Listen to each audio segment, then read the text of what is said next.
கடையில் வாங்கக்கூடிய பலரசம் அதே சுவையில் நம்ம இன்னைக்கு வீட்டில் எப்படி செய்ய போகிறோம் அப்படின்றத பார்க்க போகிறோம்.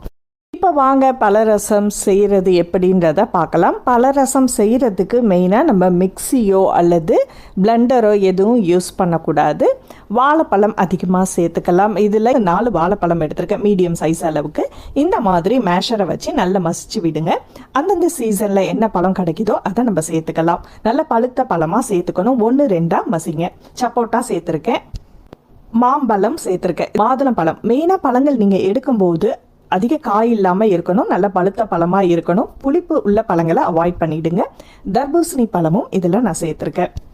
இதை எல்லாத்தையுமே நீங்கள் பிளெண்டர்லையோ மிக்சிலையோ அடிச்சிங்கன்னா அது கூழ் மாதிரி ஆகிடும். அதனால் மேஷர் வச்சு மசிக்கும் போது நமக்கு ஈவனாக அது மசிக்க வரும், நல்லாவும் இருக்கும் பார்க்குறதுக்கு.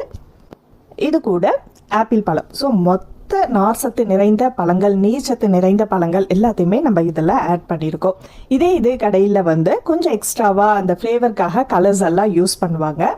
உங்ககிட்ட சீட்லெஸ் திராட்சை இல்லைன்னா கருப்பு திராட்சை, அது கருப்பு திராட்சை சேர்த்திங்கன்னா இன்னும் ரொம்ப நல்லாயிருக்கும். அதையும் சேர்த்து நல்லா மிக்ஸ் பண்ணிங்க. இந்த ஸ்வீட்டே உங்களுக்கு போதும் அப்படின்னா நீங்கள் விட்டுடுங்க. எக்ஸ்ட்ராவாக ஸ்வீட்ஸ் தேவை அப்படின்னா கொஞ்சமாக பொடி பண்ண சீனியை நான் இதோட சேர்த்துருக்கேன்.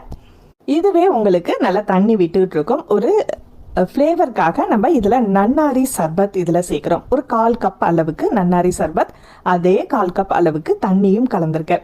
இது உங்களுக்கு தண்ணி விடுறதுனால கொஞ்சம் திக்காக இருக்குது அப்படின்னு ஃபீல் பண்ணிங்கன்னா கொஞ்சமாக எக்ஸ்ட்ராவாக நீங்கள் தண்ணி ஆட் பண்ணிக்கலாம்.